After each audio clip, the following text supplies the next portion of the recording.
감성경제방송 돈다방 미쓰리 8월 2일 화요일 방송 시작하겠습니다.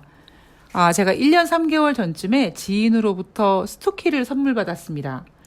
한편으로는 우리 집에 살아있는 생명, 우리 행운이 하나 커버하는 것도 좀 벅찬데, 뭐 식물이든 동물이든 뭔가 우리 집에 이렇게 숨쉬는 게 있으면 계속 케어해야 된다라는 그 스트레스를 좀 받긴 하지만, 그래도 선물로 받았으니까 잘 키워봐야지라고 마음을 다잡고 스투키에 대해서 막 공부도 하고 그랬습니다. 작은 컵에 스투키가 7개가 있었는데요. 제가 참 놀랬던 게 이 스투키가 일명 자꾸 새끼를 까는 거예요, 밑에서. 처음에는 그 작은 생명조차 귀하다고 생각해서 열심히 예쁘게 잘라가지고 작은 화분에다가 옮겨가지고 키웠는데 점점 일이 많아져서 이거 어느 순간에는 커트를 해야겠다. 그래서 이제는 더 이상 스투키 밑에서 나오는 그 새순을 키우지는 않습니다. 스투키가 그렇게 작은 컵에서 점점 성장하면서 이게 좀 좁겠구나. 그래서 다른 화분을 몇 개 더 구입해서 이렇게 2개 하나씩 이렇게 분산시켜주고 했는데요. 제가 이사를 하게 된 결정적인 계기가 위층에서 나는 층간소음도 있었지만 제가 살고 있는 곳 뒤편이 공터였는데 그 공터에 건물이 들어서기 시작하면서 그 공사 소리가 계속 났거든요. 제가 약간 소리에 예민해가지고 이사를 가야겠다라고 결정을 했는데요. 어느 순간부터 그 공사장의 소리가 나기 시작한 순간부터 스투키가 자라지 않더라고요. 그리고 그 7개 스투키 중에서 2녀석이 별나라로 넘어갔습니다. 죽었습니다. 그래서 내가 뭔가 잘못 키우고 있나? 그래서 뭐 비료도 좀 줘보고 그다음에 물 주는 것도 좀 조절해보고 했는데 그 공사장의 소리가 나는 그 기간 동안은 새순도 나지 않고 스투키도 잘 자라지 않더라고요. 그래서 내가 이거 잘 못 키우나 보다. 내가 똥손인가 보다라고 생각하고 있었는데 제가 지금 새로 이사 온 곳은 조용한 곳이거든요. 그래서 남양이니까 햇살 좋은데 이렇게 예쁘게 배치해주고 그리고 이제 계속 지켜보면서 스투키 이렇게 만져보면서 이렇게 말캉말캉하면 아이고 네가 목마르구나 그래서 이제 물도 채워주고 이렇게 키우는데요. 제가 지금 이사 온 지 한 달 좀 넘었잖아요. 이 스투키가 엄청나게 잘 자랍니다.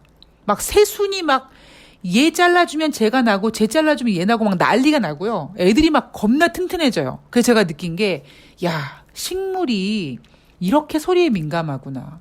저는 지금까지 살면서 식물이 소리에 이렇게 예민하게 반응하는 거를 경험을 처음 해봤거든요. 그러니까 너무 신기하기도 하면서 그래. 뭔가 생명체는 너무 소중하고 귀하고 그리고 잘 케어해야 된다는 생각을 했습니다. 제가 요즘에 고양이에 좀 빠져가지고 고양이를 좀 키우고 싶은 마음도 있고, 왜 길냥이들한테 밥 주시는 분들 보면 그렇게 양줍도 잘하는데 저는 양줍 하나 걸리지 않더라고요. 그래서 고양이를 키우고 싶으면, 저는 뭐 고양이를 사겠다 이런 마음은 아니고, 그냥 어차피 우리 행운이도 유기견이니까, 그렇게 이제, 그렇게 버려진 아가들, 그렇게 아픔이 있는 아가들을 좀 키우고 싶은 마음이 있는데, 한편으로는 또 우리 행운이가 스트레스 받을까봐, 고양이 키우고 싶은 마음을 이렇게 꾹꾹 누르고 있습니다. 살아있는 생명체는요, 정말 다 소중하고 귀한 것 같습니다. 어쩌면 저는 첫 경험이지만 여러분들 중에서 식물 키우시는 분들은 그래 미쓰리 너 식물도 소리에 반응한다? 난 그거 알고 있었다? 이렇게 알고 계신 분들이 계실 거라고 생각을 합니다. 굉장히 놀라운 경험이었습니다. 자, 식물은 살아서 숨쉬지만 우리 투자자분들은 이 살아있는 경제를 또 잘 케어하고 잘 대응해야겠죠. 오늘 돈다방 미쓰리 8월 1일 월요일 뉴욕 증시 마감 현황 체크해 볼 텐데요. 월요일 뉴욕 증시는요. 장 초반에 혼조세 모습을 보이다가 종가에 하락 마감했습니다. 하락폭은 크지 않았어요. 다우지수가 0.14, S&P 500이 0.28, 나스닥이 0.18% 하락했고요. 이날 뉴욕 증시가 소폭 하락한 이유는 이거죠. 단기간에 급하게 빨리 올랐잖아. 나 피곤해. 좀 쉬어갈래. 그렇게 쉬어가는 분위기 속에 단기간에 급반등을 하는 과정에서 이익 실현하고자 하는 매물이 나와서 즉 주식시장이 하락하는 이유는 팔려고 하는 힘이 더 강하기 때문에 하락하는 거니까 급반등에 따른 일부 차익 매물이 나와서 뉴욕 증시가 소폭 하락했다라고 합니다. 자, 그거를 우리는요, 일명 아름다운 조정이라고 하는데 과연 이러한 모습이 아름다운 조정이 될지 아니면 갑자기 경기 침체의 탈을 확 뒤집어 쓰고 아름다운 조정이 아니라 괴로운 조정이 될지는 이번 주에 발표되는 고용지표와 다음 주에 발표되는 소비자 물가지표를 보면서 확인을 계속 해봐야 될 것 같습니다. 자, 경제지표가요. 이번 주는 제조 PMI 지표가 발표가 되고요. 다음 주는 서비스 PMI 지표가 발표가 됩니다.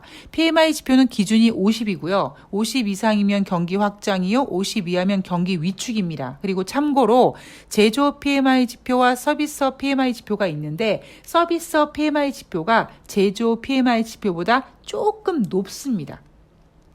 자, 이날 발표된 S&P 글로벌 7월달 제조 PMI 지표 6월달에 52.7이었는데 7월달에 52.2로 전월 대비 하락했습니다. 2년 만에 최저 수준이라고 하고요. ISM에서 발표하는 7월달 제조 PMI 지표도 6월달에는 53.0이었는데 7월달에는 52.8로 전월 대비 하락. 2020년 6월에 기록한 52.4 이후의 최저치라고 합니다. 6월달 미국의 건설 지출 시장 예상은 0.4% 증가를 예상했으나 1.1% 감소했습니다. 자, 다행히 지금 PMI 지표는요, 기준선 52위에 올라와 있습니다. 그런데 확실히 몇 달 전에 비해서 PMI 지표는 꺾이기 시작했고 이제 점점 기준선 50 근처까지 내려오고 있죠. 지금 뉴욕 증시가 물론 8월 1일 날은 소폭 하락했습니다만 7월 마지막 주 특히 FOMC 회의 이후에 뉴욕 증시가 상승할 수 있었던 그 여력은 경제지표가 몇 달 전부터 꺾이기는 했지만 그래도 기준선 위에서는 어느 정도 지켜주고 있기 때문에 공식적으로 경기 침체라고 얘기하기는 좀 어려울 것 같고 거기에다가 이제 그런 과정 속에서 8월 달에 FOMC 회의가 없으니까 만약에 경제 지표가 크게 둔화되면 아이고 어떻게 경기 침체 아니야? 이런 우려감. 아니면 인플레이션이 꺾이지 않으면 아이고 어떻게 조만간 열릴 FOMC 회의에서 금리를 과격하게 인상하는 거 아니야? 이런 두 가지의 부담감에서 좀 자유롭게 벗어날 수 있었다라는 거죠.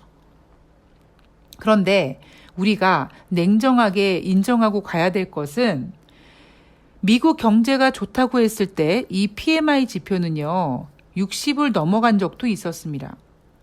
그런데 미국이 3월 달에 25bp, 5월 달에 50bp, 6월 달에 75bp, 7월 달에조차 75bp 금리 인상을 하면서 점점 유동성이 된 돈줄이 죄어가면서 경제 지표가 꺾이는 것도 있었고요. 그리고 코로나19로 풀렸던 그 유동성, 더 냉정하게 얘기하면 코로나19가 터지기 직전에, 즉 금융위기 이후에 연준이 풀었던 돈을 100% 제대로 다 회수하지 못한 상태에서 터진 코로나19로 인해서 유동성이 더 풀렸고 그 유동성의 힘 때문에 물가가 계속 올라가고 있다 보니까 소비가 위축되면서 여러 경제 지표들이 정점을 찍고 꺾이기 시작했다라는 것은 팩트입니다. 지금 우리가 단순히 8월 달에 FOMC 회의 없잖아. 뭐 경기 침체든 인플레이션이든 뭔 걱정이냐? 그리고 9월달 FOMC 회의에서는 7월달 경제지표, 8월달 경제지표 두 달치 확인할 건데 그동안 연준이 그렇게 금리 인상을 했는데 인플레이션 안 잡힐까? 그리고 인플레이션이 안 잡히더라도 경제지표가 꺾이고 있는데 연준이 꺾이는 경제지표 보면서 금리 과격하게 인상할 수 있겠어? 뭐 이런 약간 이렇게 늘어지는 여유감 때문에 지금 증시가 올라가고 있는 거죠. 그리고 많은 증권사들은 그러한 움직임이 8월 달에도 반영이 될 거라고 예상해서 어제 같은 경우에는 대신증권에서조차 코스피 상단을 2600으로 잡았습니다. 근데 미쓰리 생각은 지금 다 반영이 되고 있다라는 거죠. 자, 이제 우리는요, 9월 달 FOMC 회의가 며칠 남았는지를 꼼꼼히 체크하면서 가겠습니다. 왜냐하면 지금 뉴욕 증시가 혹은 대한민국 증시가 상승하는 이유, 물론 지금 제가 방송하고 있는 8월 2일 화요일 국내 증시는 마이너스 15포인트지만 어쨌든 2450포인트를 회복했고 현재도 2400포인트 위에 있으니까 이렇게 뉴욕 증시가 혹은 대한민국 증시가 상승할 수 있었던 가장 큰 이유는 9월달 FOMC 회의가 굉장히 멀리 있기 때문이었거든요. 그러면 결국 그 얘기는 다시 얘기하면 어느 정도 선까지는 FOMC 9월달 회의 한참 남았는데 이렇게 여유를 부릴 수 있기 때문에 증시에서 어떤 경기 침체 우려라든가 아니면 인플레이션 때문에 연준이 과격하게 금리 인상할 거라는 부분에 대해서 조금 여유의 사채를 부릴 수가 있지만 어느 정도 선에서 이제 점점점 FOMC 회의가 눈앞에 이렇게 보이기 시작하면 저기 멀리 지평선 멀리 9월달 FOMC 회의가 뚜벅뚜벅 걸어오는데 현재는 지금 보이지 않아요. 그런데 조금만 지나가면 이제 머리가 보이지 않겠습니까? 그리고 점점 나에게 다가오는 그 모습을 보면서 이제 증시는 공포감을 느끼는 거죠. 드디어 9월달 FOMC 올 것이 오는구나. 과연 그 올 것이 오는구나라고 투자자들이 혹은 증시가 공포를 느끼는 그 시점이 언제가 될지 우리가 디데이를 체크하면서 준비해 보자고요. 오늘자로 디데이 49일 남았습니다. 자, 미니애폴리스 연방은행 총재가요, 경기 침체보다 인플레이션이 더 큰 위협이다라고 합니다. 그래요. 저는 어떤 생각이냐면, 그래, 49일 남았으니까 니네가 하고 싶은 대로 다 해. 그래. 이게 어떤 의미냐면, 미니애폴리스 연방은행 총재가 뭐라고 합니까? 경기 침체보다 인플레이션이 더 큰 위험이라고 하잖아요. 미쓰리는 뭐라고 합니까? 8월 달에 뉴욕 증시는 경기 침체와 한판 뜰 거라고 얘기하지 않습니까? 그런데 미니애폴리스 연방은행 총재가 경기 침체보다 인플레이션이 더 큰 위협이야. 이 얘기는 인플레이션이 꺾이지 않으면 9월 달에 또 75bp 금리 인상하면 돼. 이렇게 얘기하는 거죠. 즉, 미니애폴리스 연방은행 총재가 한 이 발언에는 어떤 의미가 있냐면 시장은 인플레이션이라는 재료보다 경기 침체 우려를 더 무서워한다라는 겁니다. 그러니까 경기 침체는요, 답이 없어요, 지금. 해결책이 없습니다. 그냥 인플레이션과 경기 침체가 지금 동시 패션으로 증시에서 작용하고 있는데 인플레이션이 걱정이야라고 얘기하면 인플레이션만 딱 떼어놓고 봤을 때는 금리 인상하면 되지. 앞으로 9월 달 회의 남았고 11월 달에 회의 있고 12월 달에 회의 있고 계속 회의가 있는데 까짓것 연준이 금리 인상하면 되지 뭐. 이렇게 가볍게 생각할 수가 있거든요. 그런데 경기 침체 우려라고 하면 이건 답이 없습니다. 왜냐하면 경기 침체 우려를 그냥 경기 침체 우려만 딱 떼어놓고 볼 수도 없고요. 경기 침체에는 지금 인플레이션과 같이 포함이 되어 있죠. 추경호 경제부총리가 어젠가요? 스태그플레이션 아직 아니다라고 얘기했죠. 과연 언제가 그럼 스태그플레이션입니까? 제가 알기로 5월 달인가도 똑같은 발언을 했거든요. 스태그플레이션이 뭐예요? 경기 지표가 둔화되고 있고 물가는 상승하고 있고 그럼 물가는 지금 더 상승하고 있는 게 팩트잖아요. 그리고 경제지표 둔화되고 있잖아요. 지금 오늘도 대한민국에 나오는 경제지표 무역 적자 수입이 적자였는데 이제 수출도 적자될 수 있다 지표들 나오고 있습니다. 지금이 스태그플레이션인데 추경호는 스태그플레이션 아니라고 얘기합니다. 자, 어쨌든 경기 침체를 해결하는 방법은 없습니다. 지금 현재론 그래요. 그렇기 때문에 오히려 시장에서는 경기 침체보다는 인플레이션이 더 걱정이야 라고 인플레이션에 스포트라이트를 비춰버리면, 야, 인플레이션 걱정이면 연준이 9월 달에 금리 인상 75bp 하면 되겠네, 이렇게 아주 단세포처럼 해결을 할 수 있을 것 같은 느낌이 들기 때문에 미니애폴리스 연방은행 총재가 이렇게 쉴드를 치는 거죠. 사실 쉴드를 치는 게 아니라 그냥 모르는 거예요, 얘네들은. 자, 여러분, 지금 경기 침체가 걱정일까요? 인플레이션이 걱정일까요? 물론 둘 다 걱정이지만 인플레이션이 걱정이에요 라고 하면 해결책이 있습니다. 금리 계속 인상하면 돼요. 공식적으로는. 그런데 경기 침체는 답이 없어요. 물론 경기 침체가 우려된다라고 했을 때, 야, 그러면 반대로 연준이 금리를 인하하면 되지? 라고 생각할 수 있지만, 문제는 경기 침체 스포트라이트를 비춰버리면 연준이 금리 인상을 쉽게 인하를 못하죠. 왜? 인플레이션이 있거든요. 그래서 시장에서는 자꾸 경기 침체라는 것보다는 인플레이션 쪽으로 스포트라이트를 비춰서 시장을 핸들링 하려고 하는 것 같습니다. 그런데 미쓰리는 웃기고 있네. 야, 8월 달에 증시는 경기 침체랑 싸울 거야 라고 얘기하고 있는 거죠. 자, 유럽 증시가요.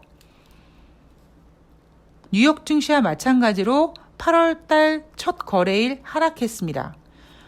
유럽 증시가 하락한 이유, 유로존 제조 PMI 지표가 6월 달에 49.6이 나왔는데 7월 달 확정치가 49.8이 나왔습니다. 물론 예비치 49.6보다는 0.2포인트 잘 나왔지만 기준선이 얼마라고요? 50이란 말이에요. 50 이하입니다. 이미 유로존은 기준선 50 이하에 내려오면서 경기 침체입니다. 그래서 유로존 같은 경우에는 경기 침체인데 인플레이션은 겁나 높아. 그래서 6월 달에 금리를 동결하고, 즉 금리를 인상하지 못하고 7월 달에 겨우 50bp 인상을 한 겁니다. 그러면 우리는 야, 유로존이 어떻게 얼마나 경기가 안 좋길래 11년 만에 처음으로 50bp를 금리 인상할까? 50bp 금리 인상을 함으로써 유로화가 강세가 되고 상대적으로 달러가 약세가 된다. 그쪽만 보는 게 아니라 약간 다른 쪽으로, 아니 도대체 유로존이 얼마나 경제가 안 좋으면 이렇게 금리를 11년 동안 인상을 제대로 한 번도 못했을까? 이거를 걱정해야 되거든요. 왜냐하면 유로존이 경기가 침체인 상태에서 금리를 인상해버리면 유로존은 경제가 더 안 좋아질 겁니다. 특히 유로존을 먹여 살리고 있는 독일 같은 경우에는 7월달 제조 PMI 지표가 49.3입니다. 여기에다가 여러분, 중국의 부동산 업체들의 디폴트가 굉장히 큰 문제가 되고 있죠. 지금 현재는 중국의 부동산 개발 회사가 디폴트 되니까 그나마 덜 시끄러운 거예요. 거기에다가 중국 같은 경우에는 공산국가, 사회주의 국가다 보니까 어느 정도 국가에서 제어를 하는 부분도 있습니다. 다시 정리해드리면 지금 중국의 부동산 기업들의 디폴트 굉장히 큰 문제가 되고 있습니다. 그런데 시장에서는 굉장히 쉬쉬하고 있죠. 왜 쉬쉬하고 있냐면 지금 현재는 중국 부동산 기업이 디폴트 되는 거잖아요. 그런데 이게 결국 어디로 넘어갑니까? 예, 금융권으로 넘어가서 은행을 흔들어 버리면 굉장히 큰 문제가 될 수 있습니다. 여러분, 리먼 사태 때도 보시면은요,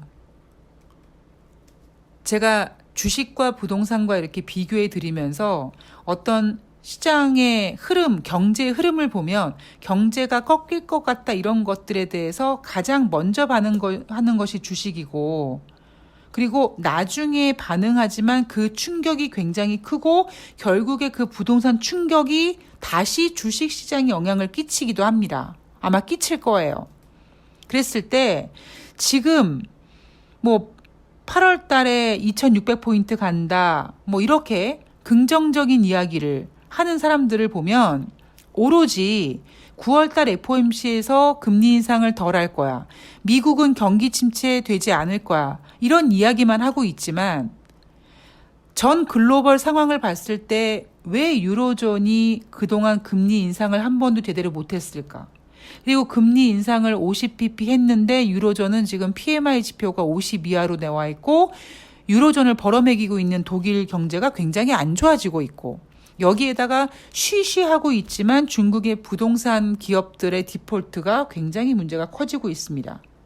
현재까지는요, 미국은 그냥 쓸 카드가 많으니까 이거를 다 그냥 제끼고 자기네들한테만 지금 최선을 다하면서 충실하고 있기 때문에 이런 게 반영이 되지 않지만 결국 지구는 둥글고요, 모든 국가들은 그물망처럼 연결되어 있다 보니까 다른 나라가 아이고 죽겠네 끙끙 앓으면 뉴욕 증시도 영향을 받을 수밖에 없습니다.